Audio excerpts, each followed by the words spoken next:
अस्सलाम वालेकुम जी, welcome to the channel. मेरा नाम है ज़ैनुल आबिदीन और आज की इस वीडियो में हम डिस्कस करेंगे कि 2026 में इस वक्त आप 5 लाख रुपए के बजट में कौन-कौन सी गाड़ियां खरीद सकते हैं। सबसे पहले तो आपको बहुत-बहुत मुबारक हो रमज़ान करीम का दूसरा अशरा। और अब आप ये ज़रूर सोच रहे होंगे कि यार ये बंदा जो इस वक्त वीडियो बना रहा है ये कम्प्लीटली पागल हो चुका है, क्योंकि इस वक्त 2026 में एक तरफ पाकिस्तान की मार्केट को अगर आप देखें तो 5 लाख रुपए के बजट में एक अच्छा बाइक भी नहीं मिल रहा, क्योंकि अच्छे बाइक भी इस वक्त तकरीबन 5 लाख रुपए से ऊपर जा चुके हैं। तो इतने बजट में गाड़ी आखिर हमें कैसे मिल सकती है? तो यस, आज की वीडियो में मैं यही चीज़ एक्सप्लेन करूँगा।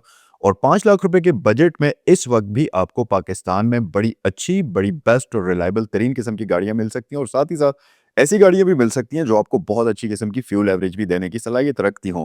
मेरा नाम ज़ैनुल आबिदीन है और इस चैनल के ऊपर आपको इसी किस्म की गाड़ियों की इंटरेस्टिंग वीडियोज़ देखने को मिलती रहती हैं। अगर आप चैनल पर नए हैं तो सब्सक्राइब कर लें, और अगर आपको ये वीडियो अच्छी लगी है तो लाइक करना मत भूलिएगा। और अगर आपके दोस्तों में, आपके फ्रेंड्स में इससे पहले 2-3 दिन पहले किसी ने भी ये चीज़ डिस्कस की है और उन्होंने 5 लाख के बजट के अंदर एक गाड़ी खरीदनी है, तो ये वीडियो चुप करके उनके साथ शेयर कर लें। Let's get started. एक और चीज़ भी मैं आपको बताऊं कि इस वीडियो के अंदर मैं ये चीज़ भी आपको बताऊंगा कि इस 5 लाख रुपए के बजट के अंदर जितनी भी गाड़ियां हैं जिनका मैंने अभी जिक्र किया है, उनमें से आपके लिए सबसे बेस्ट गाड़ी कौन सी है। सो वीडियो को एंड तक देखिएगा ताकि आप अपनी मर्जी की गाड़ी आज ही की वीडियो में डिसाइड करके जाएं। So let's get started. अब जैसा कि मैंने आपको वीडियो में बताया था कि मैं आपको गाड़ी के प्रोज और कॉन्स भी बताऊंगा, और साथ ही साथ आपकी ज़रूरत के अकॉर्डिंगली जो गाड़ी सबसे फिट बैठेगी वो भी मैं आपको बताऊंगा। सुजुकी मेहरान के अगर प्रोज और कॉन्स की बात करते चलें तो सबसे पहले हम इसके प्रोज की बात करते हैं। प्रोज में सबसे पहला नंबर आता है रिलायबिलिटी का और पार्ट्स की अवेलेबिलिटी का। सुजुकी मेहरान एक ऐसी गाड़ी है जिसके स्पेयर पार्ट्स, मैकेनिक्स आपको पाकिस्तान के किसी भी कोने में चले जाएं, फिर चाहे वो कराची से लेकर हुंजा तक किसी भी कोने में चले जाएं, इसके पार्ट्स आपको आराम से मिल जाएंगे और इसके मैकेनिक्स आपको आराम से मिल जाएंगे। और कई केसेस में तो ये भी कहा जाता है कि सुजुकी मेहरान के पार्ट्स आपको किराने की दुकान पे भी अगर आप चले जाएं तो मेहरान की कोई ना कोई चीज़ उनके पास भी मौजूद होती है। और सेम इसके मैकेनिक्स का भी यही हाल है। कोई भी बंदा सुजुकी मेहरान अगर 1 साल रख लेता है तो वो उस गाड़ी का आधा मैकेनिक तो खुद ही बन जाता है। ये गाड़ी इतनी ज़्यादा सिंपल है, ईजी टू मेंटेन है कि जो भी बंदा इसको 6-8 महीने रख लेता है, इसके आधे से ज़्यादा प्रॉब्लम्स उसको आराम से समझ आ सकते हैं। और कहीं भी गाड़ी अगर प्रॉब्लम करती है तो उस बंदे को पता होता है कि यार इसका ये वाली वायर लूज होगी, या इसके इस पार्ट में मसला होगा, या इसके इस पार्ट में मसला होगा, और वो चुटकी बजाने से फौरन हल हो जाता है। सबसे पहला इसके जो प्लस पॉइंट है वो ये है। दूसरे प्लस पॉइंट की अगर बात करते चलें तो सुजुकी मेहरान आपके पास एक चेक की तरह है जिसको आप कहीं भी किसी भी जगह फौरन इंस्टेंटली कैश करवा सकते हैं। रीसेल वैल्यू की अगर बात करें तो कई लोग इस वक्त भी सुजुकी मेहरान के ऊपर सिर्फ बिजनेस कर रहे हैं। जी बिल्कुल, 2026 में भी कई ऐसे लोग हैं जो सिर्फ और सिर्फ सुजुकी मेहरान खरीदते हैं, उसको दोबारा से सेल करते हैं, फिर खरीदते हैं, फिर बेचते हैं, और इसी चीज़ के ऊपर उनका टोटल ब्रेड एंड बटर चल रहा है। और अब आप सोच लें कि इस गाड़ी की रीसेल वैल्यू कैसी होगी। हालांकि 2019 में ये लास्ट वेरिएंट आया था, मतलब 2019 में ये लास्ट यूनिट्स आए थे, उसके बाद अभी तक सुजुकी मेहरान नहीं आ रही। 7 साल हो चुके हैं इस गाड़ी को पाकिस्तान से डिसकंटिन्यू हुए हुए, लेकिन अभी भी ये गाड़ी आपको रोड्स के ऊपर बिल्कुल ऐसे नजर आएगी जैसे अभी भी सुजुकी वाले इसकी प्रॉपर तरीके से प्रोडक्शन कर रहे हैं। तीसरी इस गाड़ी की अच्छी चीज़ ये है कि ये गाड़ी फ्यूल के मामले में भी बहुत ज़्यादा फ्यूल एफिशिएंट है। फिर चाहे आप इसको रेगुलर फ्यूल पर चला लें, हाई ऑक्टेन तो वैसे भी इस गाड़ी में डालने की ज़रूरत नहीं पड़ती, तो हर तरह के फ्यूल के साथ ये बहुत अच्छे तरीके से परफॉर्म करती है और आपको बेस्ट किस्म की फ्यूल एवरेज निकाल कर देती है। फिर उससे भी अच्छी बात यह है कि ये गाड़ी एक रिलायबल किस्म की गाड़ी है। ये तो थी इस गाड़ी की सारी अच्छी चीज़ें। अब ज़रा हम कॉन्स की बात करते हैं, और सबसे पहला कॉन इस गाड़ी का ये है कि इस गाड़ी की इंटीरियर स्पेस बहुत कम है। खासतौर पर पिछले पैसेंजर्स के लिए इस गाड़ी के अंदर बहुत कम स्पेस है। अगर आप थोड़ा हाइटेड पर्सन है और आपको इस गाड़ी में लंबे सफ़र पर पीछे बैठने का मौका मिले तो यकीन मानिए आप बहुत ज़्यादा तंग हो जाएंगे, क्योंकि आपके नीज़ जो हैं वो अगले पैसेंजर की सीट में लिटरली घुसे हुए होते हैं, जिसकी वजह से आपको इतना कोई कंफर्टेबल सफ़र नहीं मिलता। और कंफर्ट की अगर बात करते चलें तो एक प्रॉब्लम इस गाड़ी में और भी है, वो ये कि इसकी जो सस्पेंशन है वो कोई इतनी कमाल की नहीं है। खासतौर पर पिछली साइड पर जो इसमें आपको बैक साइड पर सस्पेंशन सेटअप मिलता है वो कोई इतना ज़्यादा कंफर्टेबल नहीं होता, जिसकी वजह से लंबे सफ़र पर अगर आप इस गाड़ी को लेकर जाते हैं तो आप थोड़ा सा इस गाड़ी से तंग हो सकते हैं, और इसकी राइड भी थोड़ी सी बाउंसी होती है। फिर नेक्स्ट अगर बुरी चीज़ की बात करें तो सुजुकी मेहरान की बिल्ड क्वालिटी, खासतौर पर पेंट क्वालिटी और एक्सटीरियर की बिल्ड क्वालिटी कोई इतनी अमेजिंग नहीं है कि जिसकी वजह से आप ये कहें कि यार हाँ ये कोई बहुत ही लंबा अरसा चलने वाली गाड़ी है, या खुदा ना खास्ता अगर कोई एक्सीडेंट होता है तो उस केस में किसी भी किस्म की आपको सेफ्टी का कोई चांस नहीं मिलेगा, क्योंकि उस हिसाब से ये गाड़ी कोई बहुत ज़्यादा हैवी बिल्ड क्वालिटी या बहुत ज़्यादा हाई बिल्ड क्वालिटी के साथ नहीं आती। और नेक्स्ट इस गाड़ी की बुरी चीज़ ये है कि इस गाड़ी का इंटीरियर और एक्सटीरियर, लेकिन एक्सटीरियर से भी इंटीरियर इस गाड़ी का बहुत ही ज़्यादा बेसिक है।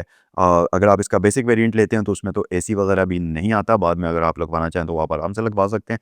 लेकिन इंटीरियर की अगर ओवरऑल बात करें तो इस गाड़ी का इंटीरियर बहुत ही ज़्यादा बेसिक है, जिसमें बेसिक डैशबोर्ड, स्टीयरिंग व्हील बिल्कुल बेसिक सा आपको मिलता है।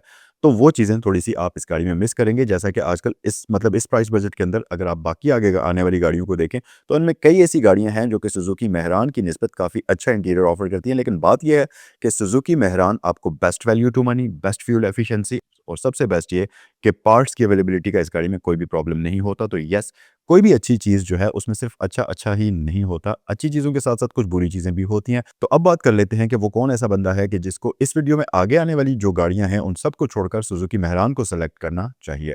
सो अगर आप एक ऐसे बंदे हैं जिसको डेली ड्रिवन कार के तौर पर एक ऐसी गाड़ी चाहिए जो शहर में भी चल सके, कभी-कभी आप उसको लॉन्ग पर भी लेकर जाएँ और आप जो सफ़र करने वाले बंदे हैं, गाड़ी में 2 से 3 बंदे हैं, बहुत ज़्यादा लोग आप गाड़ी के अंदर सफ़र नहीं करते और दूसरी बात ये कि आपको एक ऐसी गाड़ी चाहिए कि जो अगर खुदा ना खास्ता कहीं भी सफ़र के दौरान बंद हो जाए और अगर किसी पार्ट को गाड़ी में डालने की ज़रूरत भी पड़े तो वो पार्ट आपको ईज़िली मार्केट से अवेलेबल हो भी जाए। और इन सारी चीज़ों के साथ-साथ आप एक ऐसे बंदे हैं जिसको कम्फ़र्ट बहुत ज़्यादा नहीं चाहिए। मतलब ओकेश किस्म की गाड़ी हो और साथ ही साथ आपको गाड़ी के अंदर एसी चलता हो या ना चलता हो, उससे कोई भी मतलब नहीं है।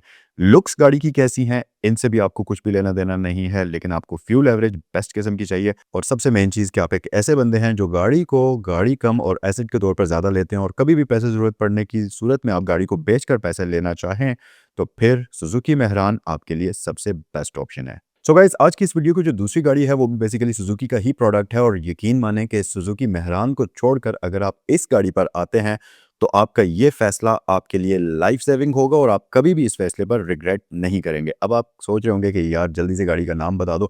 सो बेसिकली ये दूसरी गाड़ी है सुज़ुकी खैबर। सुज़ुकी खैबर आपको इस प्राइस ब्रैकेट के अंदर बड़े ही आराम से मिल जाएगी और यकीन मानें कि अगर मेरे पास बजट हो कि 5 लाख रुपए में सुज़ुकी मेहरान या सुज़ुकी खैबर, तो मैं आंखें बंद करके सुज़ुकी खैबर ले लूँगा क्योंकि खैबर की जो क्वालिटीज़ है ना, वो मेहरान में आपको दूर-दूर तक नहीं मिलती। खैबर की अगर मॉडल की बात करें तो मेरे ख्याल से 5 से साढ़े 5 लाख रुपए के बजट के अंदर आपको 93 मॉडल, 94 मॉडल आराम सुकून से मिल जाएगा। और फिर मसला ये है, अच्छी चीज़ों की अगर बात करें तो सुज़ुकी खैबर क्योंकि सुज़ुकी का प्रोडक्ट है, तो पार्ट्स की अवेलेबिलिटी का पूरे पाकिस्तान में कहीं भी आपको इसमें किसी किस्म का प्रॉब्लम नहीं होगा। एक चीज़ जो सुज़ुकी मेहरान के केस में मैं बताना भूल गया, वो आपको यहाँ पर ऐड कर दूँ। खैबर में भी ये एक बहुत अच्छी बात है कि इन दोनों गाड़ियों के पार्ट्स बहुत ज़्यादा सस्ते हैं। हर जगह अवेलेबिलिटी के साथ-साथ हर जगह से आपको सस्ते तरीन मिल जाएँगे, तो ये भी एक अच्छी बात है इस गाड़ी की। फिर दूसरी बात ये कि क्योंकि सुज़ुकी खैबर एक बिल्कुल सिंपल सी गाड़ी है, बहुत ज़्यादा कॉम्प्लिकेटेड नहीं है, तो इसके अंदर जो आने वाले प्रॉब्लम्स हैं, उनको भी मैकेनिक्स बड़े ही आराम से सॉल्व कर सकते हैं। नेक्स्ट इस गाड़ी की जो अच्छी बात है, वो ये है और वो सुज़ुकी मेहरान के अंदर नहीं है, वो ये कि ये गाड़ी बहुत ज़्यादा स्पेशियस है। इस गाड़ी का केबिन बहुत अंदर से खुला है, गाड़ी के अंदर जब आप बैठेंगे तो लिटरली है तो ये सुजुकी की गाड़ी, लेकिन अंदर बैठकर आपको ऐसे फील आएगा कि आप सिविक के अंदर बैठे हुए होते हैं क्योंकि इसकी राइड हाइट बहुत लो है, जिसकी वजह से आपको एक अमेजिंग किस्म की राइड मिलती है। और दूसरी बात ये कि इस गाड़ी की सस्पेंशन कमाल की है। तो हाईवे पर जब आप इस गाड़ी को क्रूज कर रहे होंगे 120 की स्पीड पे, तो यकीन माने कि ये गाड़ी आपको सही चस कराएगी। अब 120 की अगर बात आई है तो सुजुकी खैबर आराम से 120 130 की स्पीड पर भी जाती है क्योंकि इसके अंदर आपको 1000 सीसी का जो इंजन मिलता है, वो इंजन एक हैचबैक गाड़ी को भगाने के लिए काफ़ी है। और सबसे अच्छी बात ये कि ये गाड़ी अमेजिंग बिल्ड क्वालिटी के साथ आती है, जो इसके लोहे का गेज है वो भी ठीक-ठाक थिक है। तो यकीन मानें कि गाड़ी के अंदर सफ़र करके आप लिटरली ये फ़ील करेंगे कि ये गाड़ी जो है ना, एक टैंक से कम नहीं है। बुरी चीज़ों की अगर बात करते चलें तो मेरे ख़्याल से जो सबसे पहली बुरी चीज़ इस गाड़ी में आपको नज़र आएगी वो ये है कि गाड़ी का मॉडल काफ़ी पुराना होगा और काफ़ी ज़्यादा यूज़्ड हुई हुई गाड़ी आपको मिलेगी। तो आप 5 लाख से साढ़े 5 लाख रुपए के बजट के अंदर ये एक्सपेक्ट ना करें कि आपको कोई बहुत ही अमेजिंग किस्म की कंडीशन में सुज़ुकी खैबर मिलेगी। मतलब वो चीज़ आप अपने ज़हन से निकाल लें। लेकिन स्टिल आपको गाड़ी खरीदने के बाद थोड़ा-सा अगर आप 20-30-40 हज़ार रुपए का उस गाड़ी के ऊपर खर्चा कर लेते हो, तो वो गाड़ी अच्छे तरीके से रोड के ऊपर चलने के लिए तैयार हो जाएगी। नेक्स्ट अगर कॉन की बात करें सुज़ुकी खैबर के, तो एक कॉन उस गाड़ी का ये है कि अगर उस गाड़ी के डैशबोर्ड का कोई अंदर से पार्ट टूट जाए, जैसा वो होती है ना एसी की ग्रिल वगैरह या बटन्स वगैरह, तो मुझे लगता है कि वो आपको थोड़े से मुश्किल से मिलेंगे क्योंकि इस गाड़ी के इंटीरियर के पार्ट्स अब पाकिस्तान के अंदर बहुत कम अवेलेबल हैं और बाहर से तो ज़ाहिर है ये गाड़ियाँ इंपोर्ट नहीं हो रही, तो उस केस में आपको मसला हो सकता है। और तीसरी बुरी चीज़ ये है कि लेट्स से अगर इस गाड़ी का इंजन कंप्लीटली ख़त्म हो जाए, तो फिर आपको इस गाड़ी का नया इंजन नहीं मिलेगा। जैसा कि किसी भी दूसरी जापानीज़ गाड़ी में आप इंजन स्वैप करते हैं और आराम से आपको काबली इंजन्स मिल जाते हैं, इस गाड़ी के केस में थोड़ा-सा उस तरह का इंजन मिलना मुश्किल हो जाएगा। अब हम बात कर लेते हैं कि किस बंदे को सुज़ुकी खैबर खरीदनी चाहिए और सुज़ुकी मेहरान मिस करानी चाहिए। तो मेरे ख्याल से अगर आप एक ऐसे बंदे हैं जिसने लॉन्ग पर भी गाड़ी को चलाना होता है, शहर के अंदर भी गाड़ी को चलाना होता है, लेकिन गाड़ी आपको ऐसी चाहिए कि जब भी आप सेल्फ मारें, गाड़ी 100% ओके कंडीशन में, और कभी भी ऐसा ना हो कि आपको गाड़ी को धक्का लगाकर स्टार्ट करना पड़े। और साथ ही साथ आप एक ऐसे बंदे हैं जिसको फ्यूल एफिशिएंसी भी चाहिए, ज़्यादा लोग गाड़ी में सफ़र भी करते हैं, और आपको कंफर्ट भी चाहिए, और कंफर्ट के साथ साथ गाड़ी के अंदर एसी भी चलना चाहिए। तो फिर भाईजान खैबर आप आंखें बंद करके ले लें, क्योंकि खैबर के अंदर सुजुकी मेहरान वाली तकरीबन सारी ही खुसूसियात हैं। उसके साथ साथ जो कॉन्स सुजुकी मेहरान में हैं वो भी इस गाड़ी के अंदर नहीं है, जैसा कि ये गाड़ी स्पेशियस भी बहुत है, गुड लुकिंग है, और इस गाड़ी की बिल्ड क्वालिटी भी बहुत अच्छी है।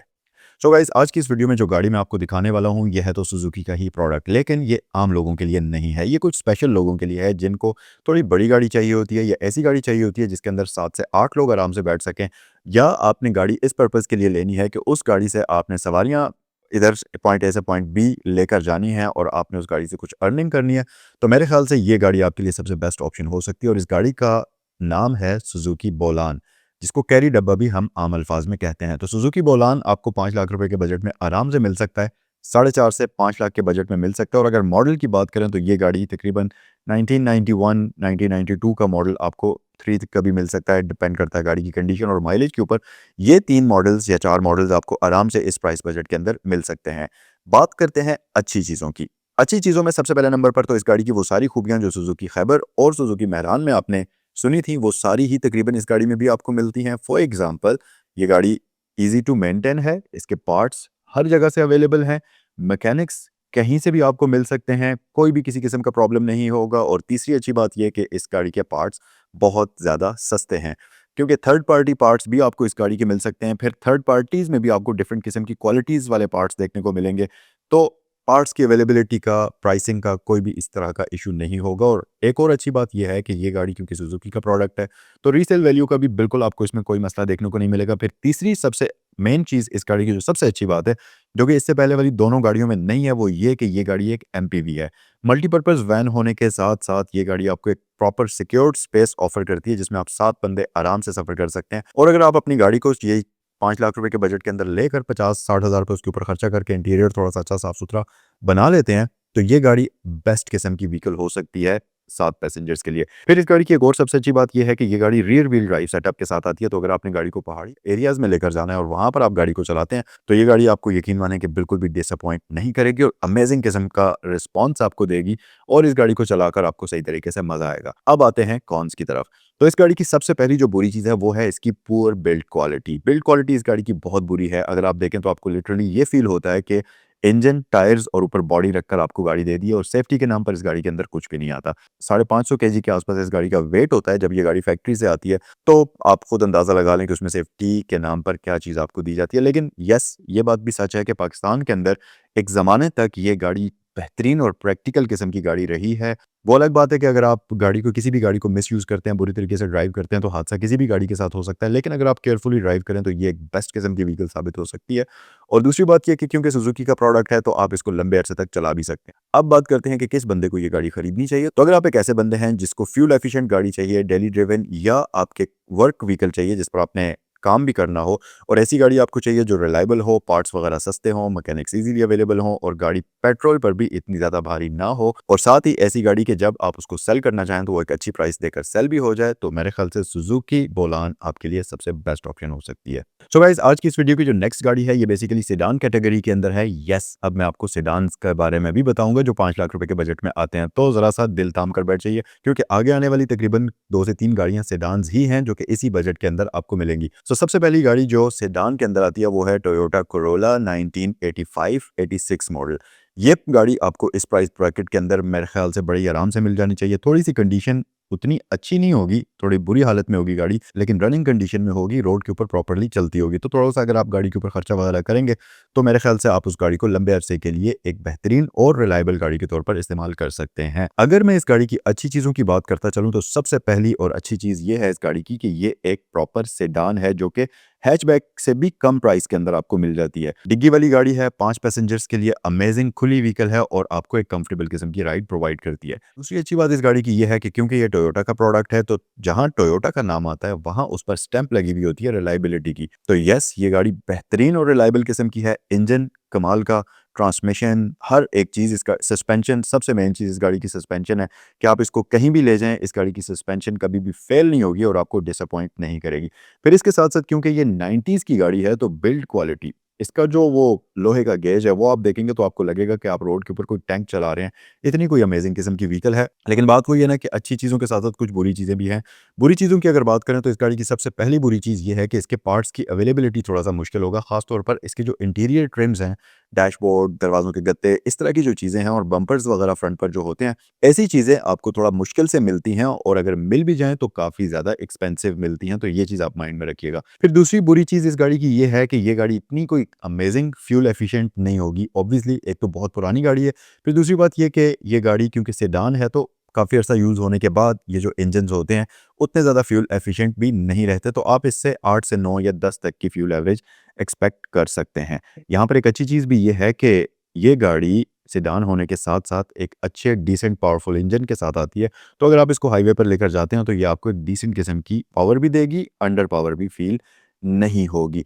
इसके साथ-साथ एक बुरी चीज़ और इस गाड़ी की ये है कि ये गाड़ी बहुत ज़्यादा यूज़्ड कंडीशन में आपको मिलेगी, तो गाड़ी खरीदने के बाद आपको उसको हाथ के नीचे लाने के लिए भी थोड़ा बहुत उसके ऊपर खर्चा करके उसको प्रॉपर अपने हिसाब से सेट करवाना होगा। अब बात कर लेते हैं कि किस बंदे को ये गाड़ी खरीदनी चाहिए। तो भाईजान, अगर आप एक ऐसे बंदे हैं जिसने कभी भी किसी सूरत भी मेहरान नहीं चलानी या कोई भी किसी किस्म की हैचबैक नहीं चलानी और आपको सेडान चाहिए, और इसका रीज़न ये नहीं है कि आपने छोटी गाड़ी नहीं चलानी, रीज़न ये भी हो सकता है कि आपके पास फैमिली बड़ी है या आपको ज़्यादा लॉन्ग पर ट्रैवल करना होता है या आपको बूट स्पेस, डिग्गी वाली स्पेस ज़्यादा चाहिए, कोई भी रीज़न हो सकता है। तो अगर आपके साथ ये सारे रीज़न्स फिट बैठते हैं और साथ ही आपको कंफर्टेबल किस्म की राइड चाहिए, लेकिन रीसेल वैल्यू और फ्यूल एफिशिएंसी आपके लिए कोई इतना बड़ा मसला नहीं है, तो फिर ये गाड़ी आपको ले लेनी चाहिए क्योंकि आपका एक्सपीरियंस इस गाड़ी के साथ बहुत अच्छा होने वाला है। सो गाइस, इस वीडियो की जो नेक्स्ट गाड़ी है ये बेसिकली जापानीज प्रोडक्ट है और ये गाड़ी है होंडा की अकॉर्ड। इस प्राइस ब्रैकेट के अंदर मिल सकती है तकरीबन 4.5 से 5 लाख रुपए की रेंज के अंदर, और अगर मॉडल की बात करें 1986, 87, 88 भी शायद आपको मिल जाए। इस मॉडल की होंडा अकॉर्ड आप आराम सुकून से ले सकते हैं और ये गाड़ी करोला ही की तरह आपको एक कंफर्टेबल किस्म की राइड ऑफर करेगी। बिल्ड क्वालिटी अमेजिंग, कंफर्ट गाड़ी का बहुत अमेजिंग, रोड ग्रिप, हैंडलिंग, हर एक चीज़, सस्पेंशन इस गाड़ी की बहुत कमाल की है। लेकिन मसला यहाँ पर जो सबसे बड़ा है वो आता है पार्ट्स अवेलेबिलिटी का। होंडा की गाड़ियों के अगर आप 95 मॉडल की भी सिविक वगैरह के देख लें तो उसके भी पार्ट्स मार्केट से इतने कोई अच्छे तरीके से या जल्दी-जल्दी और उतने सस्ते नहीं मिल सकते। इस गाड़ी की भी अगर हम पार्ट्स की बात करें तो वहाँ पर आपको थोड़ा-सा प्रॉब्लम फेस करना पड़ सकता है क्योंकि पार्ट्स इस गाड़ी के आपको इतनी आसानी से नहीं मिलेंगे। फिर दूसरी बात ये कि ये काफ़ी पुराना मॉडल होगा तो गाड़ी बहुत ज़्यादा यूज्ड कंडीशन में आपको मिलेगी, और तीसरी बात ये कि गाड़ी फ्यूल एफिशिएंट भी नहीं होगी। यस, ये मसले आपको इस गाड़ी के साथ फेस करने पड़ेंगे। अच्छी चीज़ों में ये होगा कि एक प्रॉपर डिग्गी वाली गाड़ी होगी, बड़े साइज़ की व्हीकल होगी, जो कि करोला के साथ अगर अकॉर्ड को कंपेयर करें तो ये बड़े साइज़ की गाड़ी है करोला से भी। तो आप कंफर्टेबल होकर इस गाड़ी के अंदर सफ़र कर सकते हैं। मुझसे अगर आप पूछें तो मेरे ख्याल से इस गाड़ी में खूबियों से ज़्यादा प्रॉब्लम्स हैं। तो बहरहाल हर बंदे की अपनी चॉइस होती है। तो अगर आप एक ऐसे बंदे हैं जिसको कंफर्ट, लग्जरी चाहिए, एक खुली स्पेशियस सेडान चाहिए, लेकिन आपके लिए फ्यूल एफिशिएंसी मसला नहीं है, पार्ट्स की अवेलेबिलिटी आपके लिए मसला नहीं है, मैकेनिक्स का आपके लिए मसला नहीं है, और अगर पार्ट्स एक्सपेंसिव हों तब भी आपके लिए प्रॉब्लम नहीं है, और सबसे बढ़कर ये कि गाड़ी की रीसेल वैल्यू का आपको बिल्कुल भी कोई परवाह ना हो, गाड़ी बिके या ना बिके या कम पैसों में बिके या बहुत ज़्यादा देर से बिके। और जो इससे पहले मैंने सारी खूबियाँ बताई हैं, अगर आपको वो सारी खूबियाँ चाहिए तो होंडा अकॉर्ड आपको ज़रूर लेनी चाहिए। सो गाइस, आज की इस वीडियो की जो नेक्स्ट गाड़ी है ये बेसिकली एक जापानीज प्रोडक्ट है, हैचबैक के अंदर आती है, लेकिन गाड़ी बहुत कमाल की है। ये गाड़ी है डायहात्सू शिराड। ये एक ऐसी गाड़ी है जो कि हैचबैक गाड़ी होते हुए आपको मज़े बड़ी गाड़ी के देती है, क्योंकि अगर गाड़ी को आप अंदर से देखें तो बहुत ज़्यादा स्पेशियस है। गाड़ी एक्सटीरियर से, इंटीरियर से बहुत गुड लुकिंग है, और आपने पाकिस्तान के अंदर देखा होगा कि बहुत सारे यंगस्टर्स इन गाड़ियों को मॉडिफाई करते हैं, इंजन वगैरह स्वैप करके बड़े इंजन डालते हैं। खासतौर पर सिविक का वो जो इंजन है वो इसमें डलता है, ईगल आइज वगैरह का। तो इस तरह से काफ़ी सारे लोग इन गाड़ियों को मॉडिफाई करके अपने हिसाब से कस्टमाइज करके बनाते हैं। उसकी वजह ये है कि डायहात्सू शिराड ऑलरेडी बड़ी अच्छी और गुड लुकिंग कार है, तो थोड़ा सा अगर आप उसके ऊपर अपनी तरफ से मॉडिफिकेशन वगैरह कर लें तो एट द एंड जो प्रोडक्ट आपके सामने बनकर आता है वो बड़ा ही कमाल का होता है। और इसके साथ साथ गाड़ी बहुत ज़्यादा स्पेशियस है, राइड क्वालिटी बहुत अमेजिंग है, और क्योंकि ये टोयोटा का ही प्रोडक्ट है, बेसिकली डायहात्सू और टोयोटा समझे एक ही ब्रांड है, तो ये गाड़ी आपको एक अच्छी और रिलायबल किस्म की राइड भी ऑफर करती है। मसलों की बात करते चलें तो क्योंकि ये काफ़ी पुरानी मॉडल की गाड़ी है, और अगर हम मॉडल की बात करें तो आपको 1986, 87 का मॉडल, 88 का मॉडल भी इस प्राइस बजट के अंदर मिल सकता है। तो काफ़ी पुरानी गाड़ी है, इसलिए इस गाड़ी के पार्ट्स का मसला काफ़ी ज़्यादा होगा। पहले तो आपको मिलेंगे ही नहीं, अगर मिल भी गए तो बहुत ज़्यादा एक्सपेंसिव मिलेंगे और ऑब्वियसली पुरानी गाड़ी है तो इनके पार्ट्स का थोड़ा-सा प्रॉब्लम होता ही है। दूसरा प्रॉब्लम इस गाड़ी में ये है कि इस गाड़ी की रीसेल वैल्यू कोई इतनी अच्छी नहीं है। ये गाड़ी आप ले तो लेंगे लेकिन उसको बेचते हुए आपको लोहे के चने चबाने पड़ेंगे। ज़ाहिर-सी बात है इस गाड़ी को वही खरीदेगा जिसको या तो मॉडिफ़ाई करना है, इसको पता है कि मैं क्या चीज़ खरीद रहा हूँ, तो हर बंदा इस गाड़ी का यूज़र हो नहीं सकता। गाड़ी काफ़ी ज़्यादा यूज़्ड कंडीशन में आपको मिलेगी। तो येस, अगर आप एक ऐसे बंदे हैं जिसने मॉडिफ़ाई करके एक प्रॉपर प्रोजेक्ट बनाना है और आपने एक डिसेंट किस्म की गाड़ी हैचबैक के अंदर लो बजट के अंदर एक प्रोजेक्ट कार बनानी है, आपको रीसेल वैल्यू का भी कोई प्रॉब्लम नहीं है। फिर साथ ही साथ आप एक ऐसे बंदे हैं जिसको ऑटोमोटिव की जो यूज्ड कार की वो जो पार्ट्स की मार्केट होती है, मैकेनिक्स वाली मार्केट, उसका बहुत अच्छे से अंदाज़ा है, तो फिर डायहाट्सो शराड आपके लिए बेस्ट ऑप्शन हो सकती है। सो गाइस, आज की वीडियो की नेक्स्ट और लास्ट गाड़ी जो है ये बेसिकली होंडा सिविक है। सिविक की पुरानी वाली जो शेप है वो आपको इस प्राइस ब्रैकेट के अंदर बड़े ही आराम सुकून से मिल जाएगी। मॉडल की अगर मैं बात करूं तो सिविक 1985-86 मॉडल की गाड़ी आपको आराम सुकून से, 87 मॉडल की भी गाड़ी आपको आराम सुकून से इस प्राइस ब्रैकेट के अंदर मिल सकती है। अच्छी चीज़ों की बात करते चलें तो क्योंकि ये एक जापानीज़ प्रोडक्ट है, पुरानी गाड़ी है, तो बिल्ड क्वालिटी अमेजिंग होगी। फिर साथ ही साथ सिविक है तो ऑब्वियसली काफ़ी खुली गाड़ी होगी, राइड क्वालिटी बहुत अमेजिंग किस्म की आपको ऑफर करेगी, रोड हैंडलिंग, सस्पेंशन इस गाड़ी की बहुत ही अमेजिंग किस्म की होगी, तो आप इस गाड़ी को सही तरीके से एंजॉय करेंगे। लेकिन अगर बुरी चीज़ों की बात करते चलें तो सबसे पहला मसला इस गाड़ी का पार्ट्स की अवेलेबिलिटी होगी, क्योंकि अगर कोई प्रॉब्लम आई तो फिर आपको इसके पार्ट्स नहीं मिलेंगे और दूसरी बात मैकेनिक्स का भी मसला हो सकता है। फिर अगर पार्ट्स मिल भी गए तो वो काफ़ी ज़्यादा एक्सपेंसिव होंगे, क्योंकि इस तरह की गाड़ियों के पार्ट्स एक तो मिलते नहीं हैं,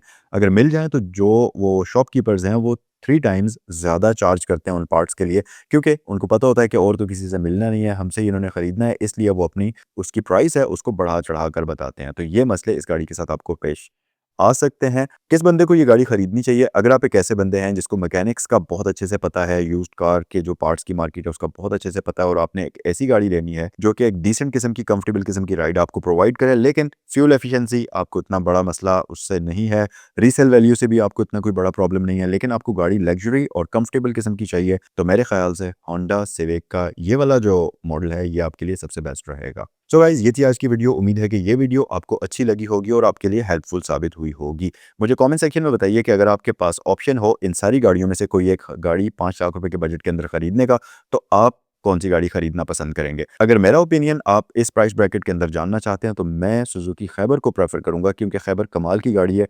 कंफर्टेबल भी है, रिलायबल भी है, ईजी टू हैंडल भी है और सबसे मेन चीज़ ये कि एफिशिएंट भी है। ये थी आज की वीडियो। अगर वीडियो पसंद आई है तो लाइक कर दीजिए, चैनल पर नए हैं तो सब्सक्राइब कर लें और आपसे नेक्स्ट ऐसी किसी वीडियो में मिलते हैं। अस्सलाम वालेकुम।